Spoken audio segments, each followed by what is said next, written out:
Salut tout le monde, j'espère que vous allez bien les amis. Nous sommes aujourd'hui le 14 juillet, jour de fête nationale. Je vous souhaite évidemment à tous une très bonne journée. On va démarrer avec les deux unes des quotidiens madrilènes, AS et Marca. AS qui titre En Racha sur sa lancée. Jon Izagirre, coureur espagnol, s'est imposé hier lors de l'étape du Tour de France. Deuxième victoire espagnole sur les routes du Tour depuis quelques jours. Pello Bilbao s'était imposé en début de semaine et deuxième victoire aussi pour Cofidis qui n'avait plus gagné sur le Tour de France depuis 15 ans. Petit aparté terminé en ce qui concerne le Real, c'est en haut. El Madrid cotiza la Alza. Donc on en a parlé hier ou avant-hier, je ne sais plus trop. Ça concerne la valeur globale de l'effectif du Real et notamment des jeunes. On sait que du côté du Real, on a véritablement un vivier très important de joueurs extrêmement qualitatifs et donc qui sont très bien valorisés. On avait regardé le classement notamment avec, me semble-t-il, Vinicius qui était en tête. On retrouvait aussi Rodrigo, Fede Valverde si je ne me trompe pas, Camavinga. Donc voilà, il y a évidemment un travail en amont qui a été réalisé depuis quelques années du côté du Real pour déceler les futurs talents et ça a été plutôt bien réalisé parce que tous ces joueurs ont confirmé au plus haut niveau ou sont en train de confirmer. On continue avec la une du quotidien Marca. Là aussi, elle est consacrée à Jon Izagirre. En ce qui concerne le Real, c'est en bas à droite. Vinicius ratifica los insultos racistas. Vinicius a témoigné hier devant le juge dans l'affaire des insultes racistes survenues à Majorque. Et là, on parle bel et bien du match à Majorque. C'est encore un autre dossier que celui du match de Valence à Mestalla. Donc Vinicius est toujours au Brésil, il a témoigné évidemment par visioconférence. Voilà une petite déclat qui est ressortie de ce témoignage. Il m'insulte parce que je suis un joueur important et parce que je suis noir. Pour ces deux choses.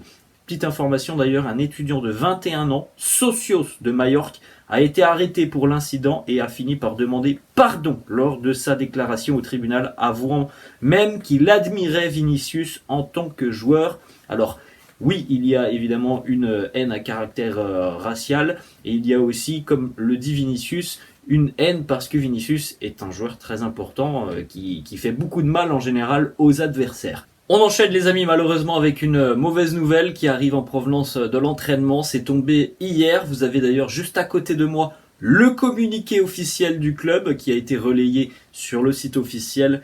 Parte médico de Dani Ceballos, blessure pour le milieu de terrain espagnol et une blessure d'ailleurs déjà assez sérieuse puisque Dani Ceballos souffre d'une blessure au niveau du biceps fémoral droit.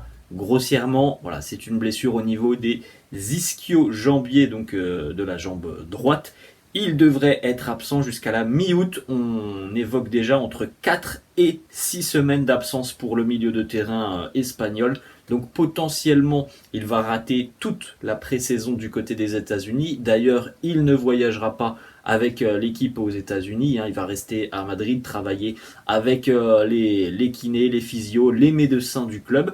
Donc il va manquer les matchs du côté des États-Unis face à Milan, Manchester United, le Barça, la Juve et potentiellement aussi les 3 premières affiches de Liga face à Bilbao, Almeria et le Celta Vigo. Pour rappel, ces 3 premiers matchs se joueront à l'extérieur.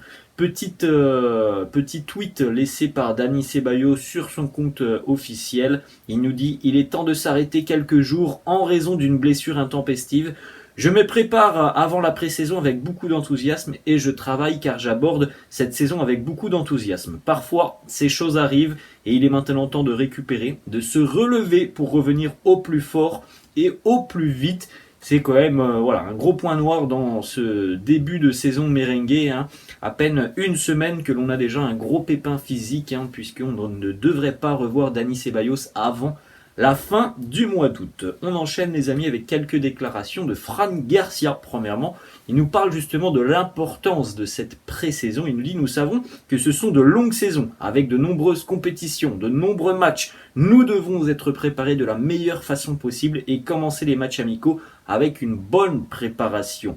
J'ai toujours aimé prendre soin de moi. Pouvoir être ici, pouvoir progresser dans ces installations et tout ce que nous avons sous la main, c'est quelque chose d'incroyable. J'en profite comme si j'étais un petit enfant. Alors pour ceux qui voient les photos notamment des séances d'entraînement qui sont relayées sur certains comptes Twitter qui sont aussi évidemment sur le site officiel. On voit toujours Fran Garcia avec le sourire. Voilà, c'est un garçon qui aime véritablement ce qu'il fait. Il y a vraiment des joueurs aussi qui vont venir sur cette pré-saison. Alors je parle pas forcément du Real, mais il y a des joueurs qui n'apprécient pas forcément les pré-saisons, qui savent que c'est très intense physiquement. Fran Garcia, lui, a l'air véritablement d'apprécier et se donne corps et âme dans cette mission pour arriver en pleine forme dans quelques semaines pour la reprise officielle de la compétition.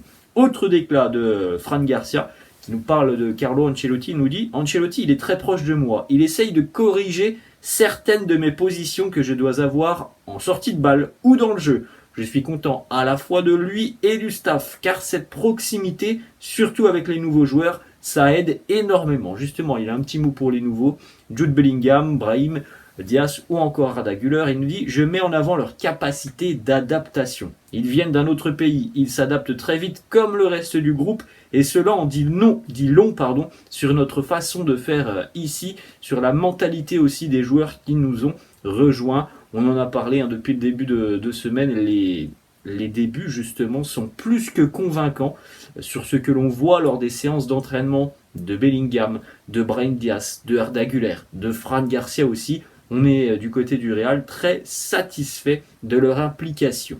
On poursuit les amis et on a deux informations mercato. Premièrement, Rafa Marín, jeune espoir de la Castilla, qui pourrait potentiellement cette saison évoluer en Liga. Alors non pas du côté du Real, mais du côté de deux clubs de Liga qui sont d'ailleurs des clubs ambitieux puisque le Betis et Villarreal ont manifesté un intérêt pour le jeune Rafa Marín. Alors maintenant, tout dépendra des prétentions financières du Real qui d'ailleurs aussi souhaite pourquoi pas conserver 50% des droits du joueur. C'est quelque chose qui est parfois réalisé par le Real. Donc voilà, affaire à suivre sur les prochaines semaines, mais il est évident que en ayant pratiquement aucun temps de jeu du côté du Real cette saison, je pense qu'il n'en aura pas. Ça peut être une très bonne opportunité pour lui d'aller découvrir la Liga dans un club comme le Betis ou Villarreal. Autre information, ça nous vient d'Espagne, du quotidien Relevo. Aurélien Tchouaméni est l'un des joueurs les plus courtisés sur ce mercato.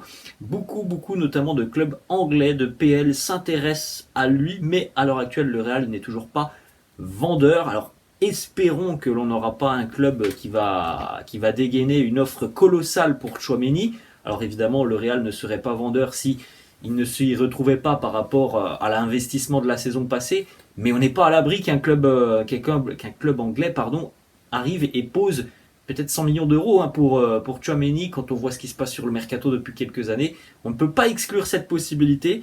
Les clubs anglais ont vu aussi un Tchouaméni qui n'a pas toujours été titulaire cette saison. Il se positionne sur ce dossier en se disant peut-être que voilà, il y a une possibilité pour lui de quitter le club si jamais le Real ne compte pas sur lui. Ce n'est pas du tout le cas. Côté merengue, on n'a pas forcément l'envie de se séparer de Aurélien Tchouaméni, en tout cas à court terme. C'est pas du tout dans les plans du club. On va terminer les amis avec une petite déclaration de Toni Kroos qui a donc prolongé d'une saison supplémentaire. Est-ce que Toni sera encore au Real dans un an? On aura la même discussion. En tout cas, on peut penser que c'est peut-être ou certainement l'une de ses dernières saisons du côté du Real. Dernier objectif pour Toni Kroos cette saison, en tout cas l'un de ses derniers objectifs, il souhaite absolument gagner la Liga cette saison, il l'a annoncé. Alors le Real a été déchu de son titre cette saison par un Barça qui a été quand même exceptionnel tout au long de la saison. Donc voilà, nouvel objectif, reconquérir le championnat espagnol. Voilà les amis, la fin de cette vidéo. J'espère que ça vous a plu. N'hésitez pas, comme d'habitude, à lâcher un petit pouce bleu. N'hésitez pas non plus à vous abonner à la chaîne. Je vous laisse et je vous dis à la prochaine. Ciao.